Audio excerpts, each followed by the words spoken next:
Happy Thursday, everyone. And we're talking college football because college football is back. And this week, we're joined by the UVA legend, Ahmad Hawkins, Mr. Ball Hawk, who has his podcast now on the Bleav Network. Thank you so much for joining us this week. Maybe we'll get some Petty Hawk on the show, too. I don't know, man. Petty Hawk not liked by a lot of people, but I appreciate it. The legend thing, I'm always like kind of hesitant to accept that, but I know it's because of one play, so I'm appreciative of that kindness right there. Well, you're a legend to me because you've been very welcoming to me on the Virginia beat from back in 2013 when I was a very green reporter to right now. So that's why you're my legend. Yeah, man. I mean, the thing is, we are one. I step into the media lane. It's like, who am I to withhold information or jewels that I have because I would want folks to do the same for me, and they have done that for me. So, no problem. So let's get, right to the football because I know you're excited. You feel the energy around grounds. They had that pep rally, fourth side at Scott Stadium a few weeks ago. Do you feel this energy around the program just, from former alumni, from the players? Yeah, man. Coach Elliott has done a great job of just re-energizing the excitement around the program. Just his approach. He's a genuine human being, and with his coaching staff, and just trying to tap into the previous traditions that were here at UVA, not trying to recreate the wheel, but just pulling from the greatness and putting his own mark on it. And he's just been a welcoming sight because, with his hiring, there was a lot of back and forth buzz because of another legend whose name was in the coaching hat, and he kind of got lost in being genuinely happy for him because people thought it was like a concession, but it really wasn't. It was just like it didn't matter who was going to embrace whoever the coach was, but it's just who his running mate was if this was like an election. But yeah, man, he's done a great job, and I'm excited. Every time I talk to him, he's always excited about having former players there and opening up the doors to allow us to speak to the players about the former traditions of the winning traditions that we had and how did it feel to be a part of that. I was gonna say he not only has welcomed former players, but he has former players still on staff, which Yeah. to me it shows a lot of commitment to keep that Virginia tradition. You got Clint Sinton, obviously Chris Slade, Marcus Higgins, who's been here for a while.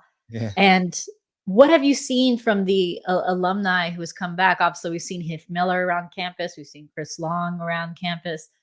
What around grounds? I know people are gonna tell me on the comments that I should stop saying campus. I'm sorry, guys. There you Around go. grounds. What have you been seeing from these guys coming back? It's just something that so Tony is building on the momentum that Bronco created because he started opening that channel with the former players because the previous regimes it kind of fractured. Mike London did a good job of trying to bring it back, and then when Bronco came in, he really wanted former alum to come back, and then Tony just took it to another level with the help of Carla. You know, Miss Williams does a great job of just reaching out, being very personable, and at the press conference, Coach Elliott made it a point of welcoming back former players, letting them know that you will have full access to practice. Nothing will be limited to you guys because this is your program, and we wanted to welcome him as well. And it's just been a dynamic connection. Like he's super genuine. He always makes time for everybody that wants to speak with him.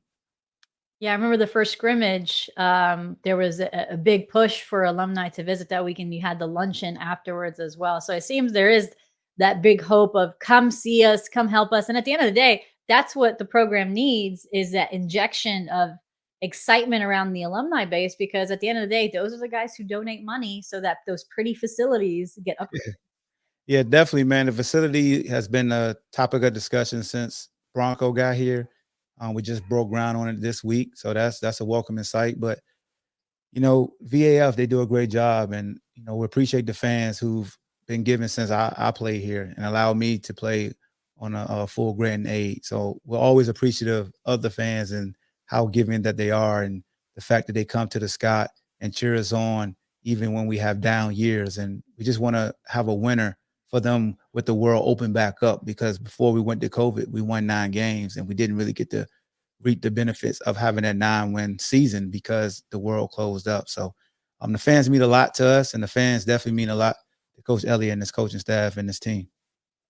Yeah, and I'm appreciative at what you know the game so well. So let's go back to some college football too. I know we always talk about Virginia returning so many guys on the offensive side of the ball, but Mhm. we talk about Brendan Armstrong, we talk about the wide receivers.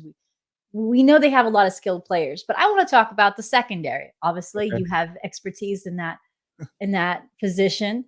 So that's always the big question when a fan asks me, what does the secondary look like? I personally think the secondary was they were rightfully criticized, but also unfairly criticized. I think a Yeah. lot was placed on them last year, a lot of blame when things were going wrong ahead of them. And as you know, if things go wrong ahead of you, things can spiral out of control. And sometimes a missed assignment in front of you or missed gap, the secondary guys are going to take the flack. So Yep.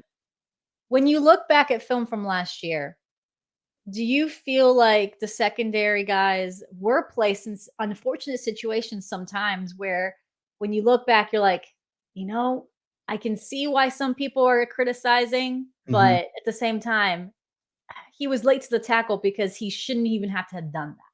Yeah, I get called apologists a lot, because like I don't believe in really tearing down a young student athlete to the point like I do with pros. They paid, and you're a pro, so who cares what I say? But a young student athlete, especially ones that I have relationships with, I like to like build them up. It's like I'm not lying to them, but I'm giving you the entire picture, like you said. So you got to think we went from having a Juan Thornhill and a Bryce Hall to Devontae Cross and Nick Grant, basically safeties playing corner, being ultimate team players, especially a guy like Devontae Cross.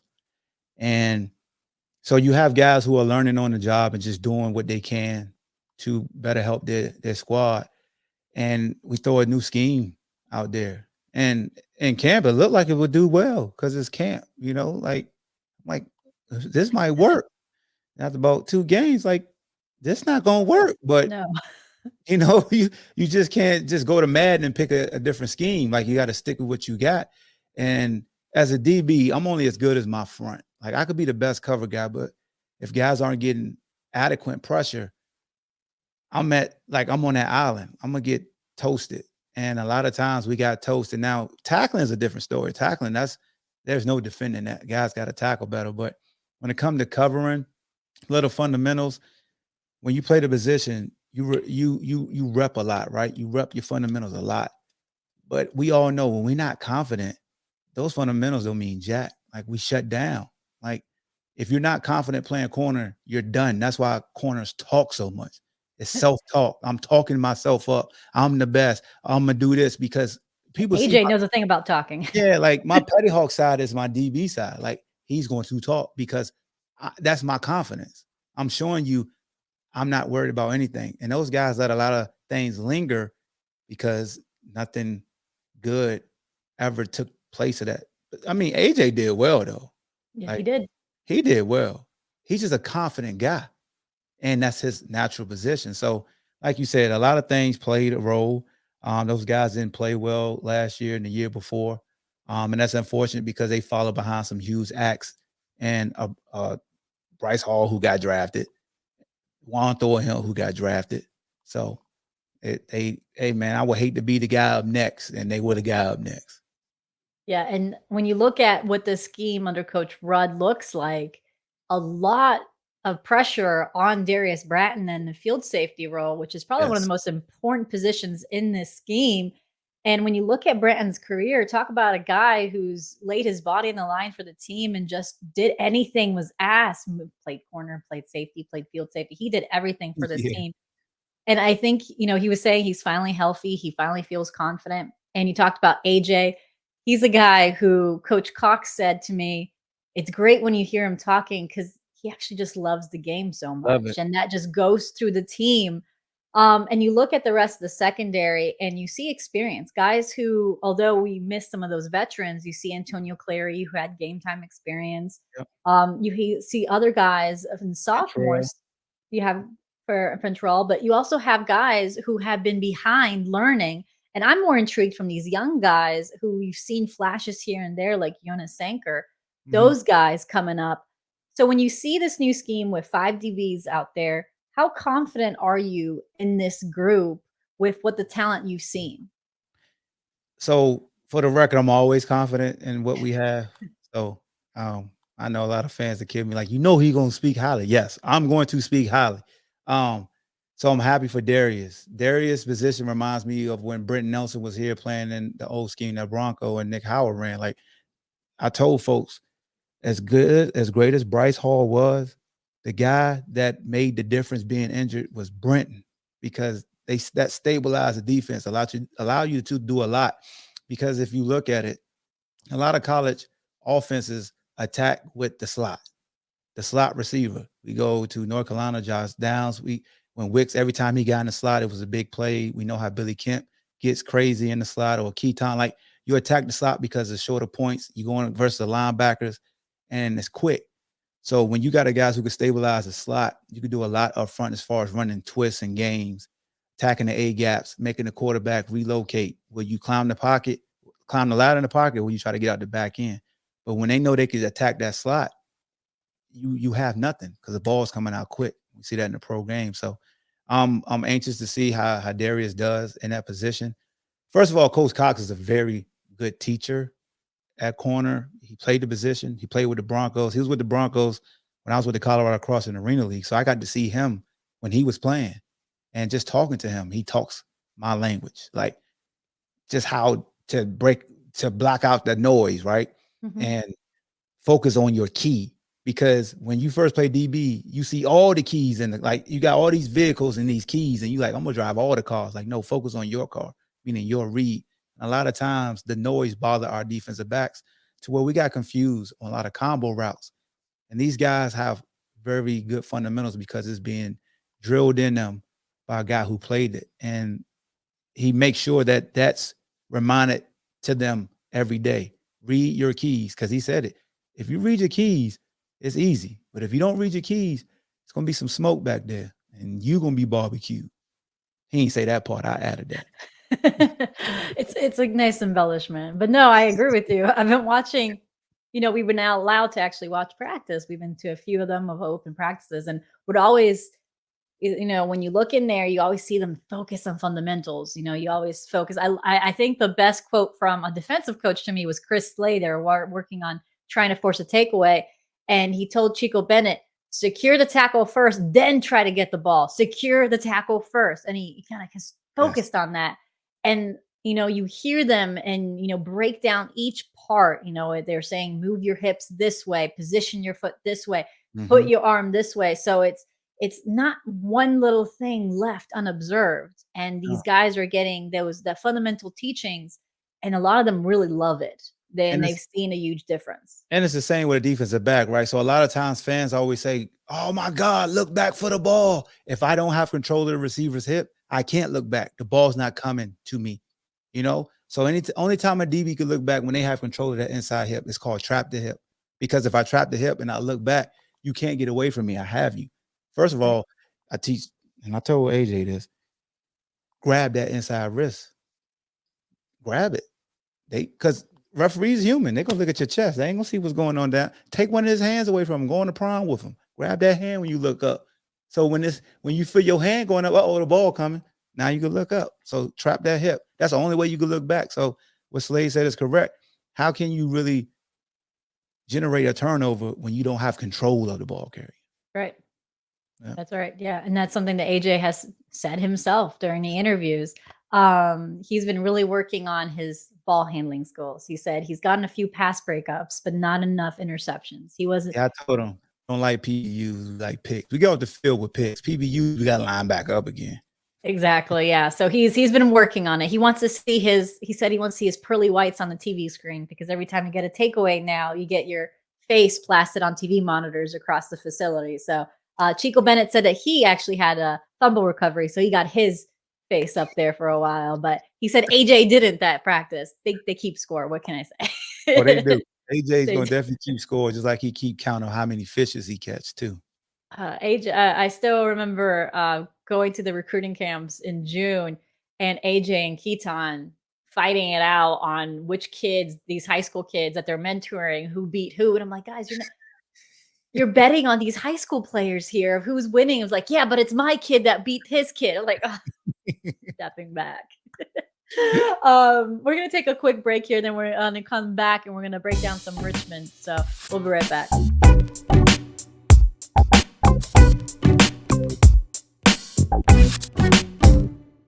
Welcome back to the Good Old Podcast. I'm Jackie Franchuli here with Ahmad Hawkins, and we're talking college football. So we talked a little bit about the secondary in the first half of the show and just about the buzz around the program.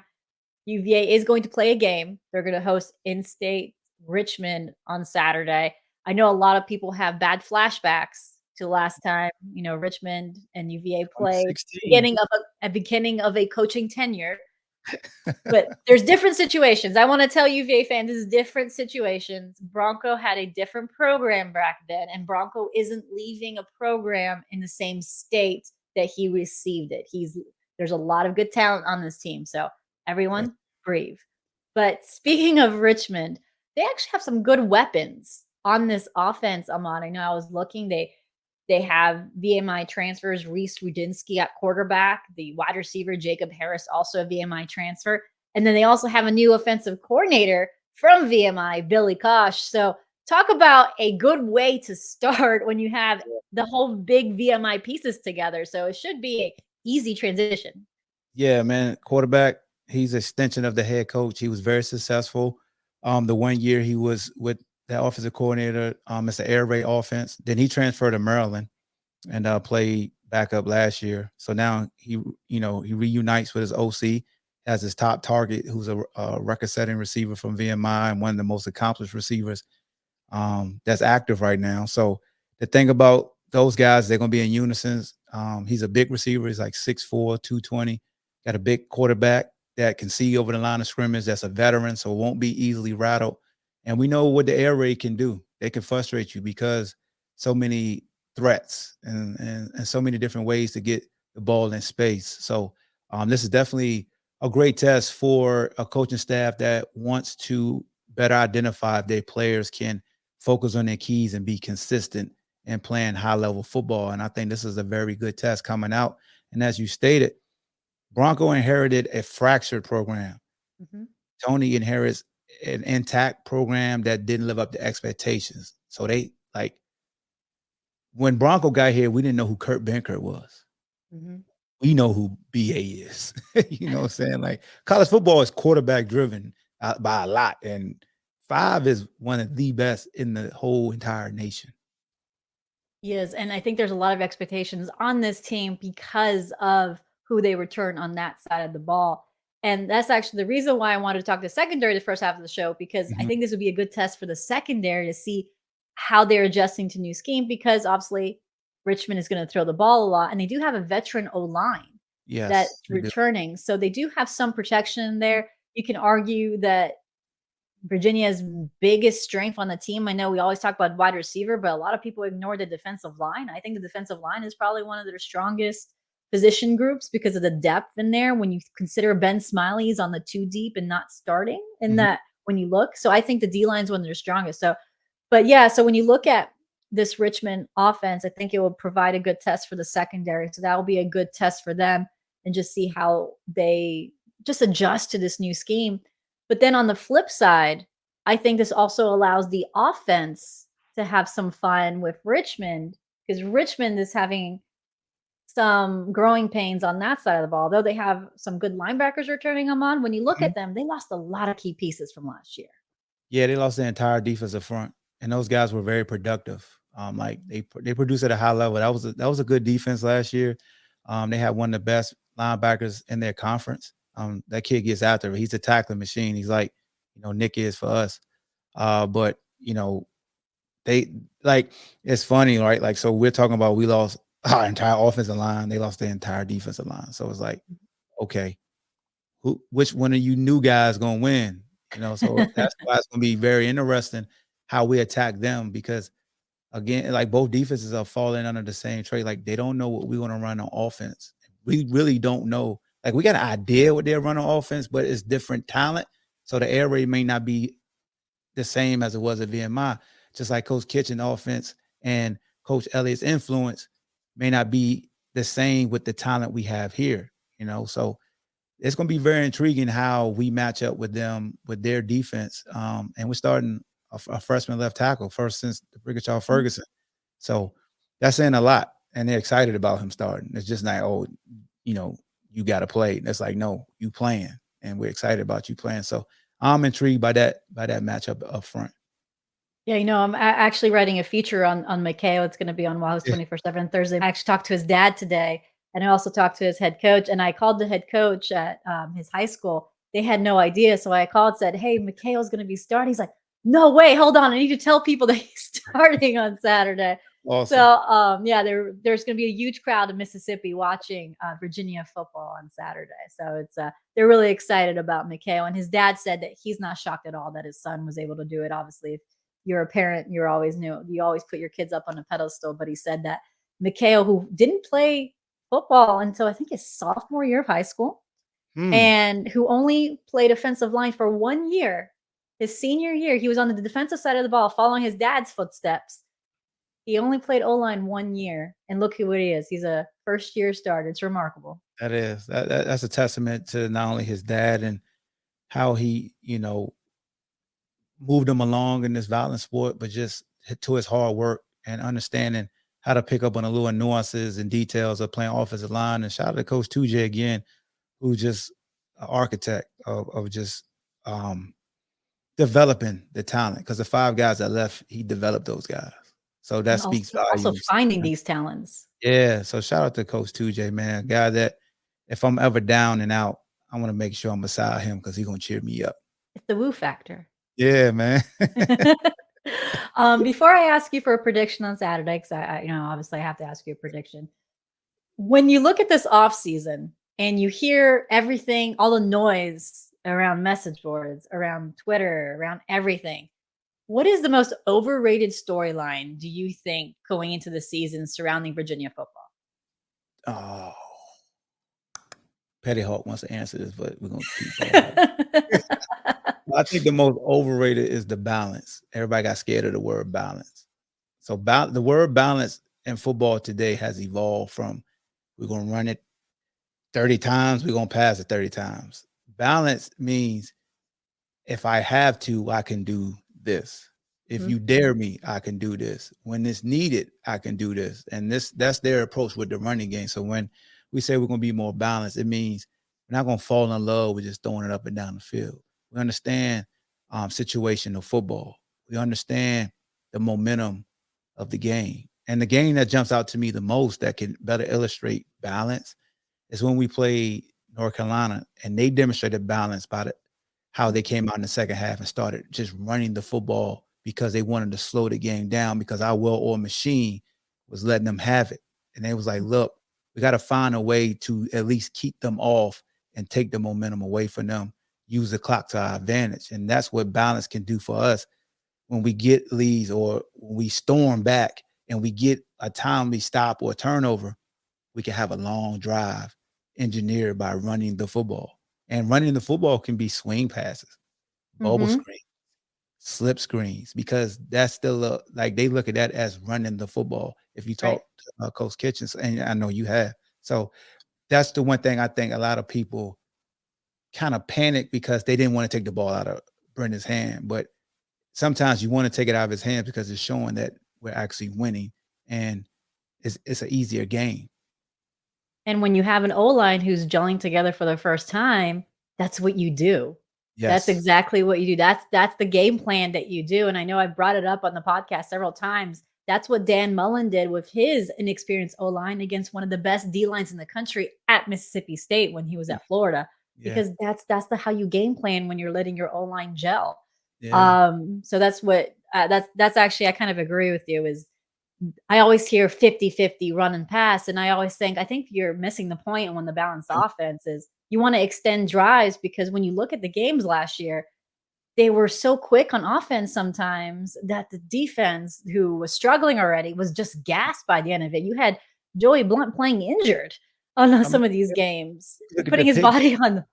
The pick game is a prime example, right? Not to cut you off. So when we jumped off sides on the field goal, and then they end up generating points. So it was like a 12-play drive. We scored in 3 plays. Right.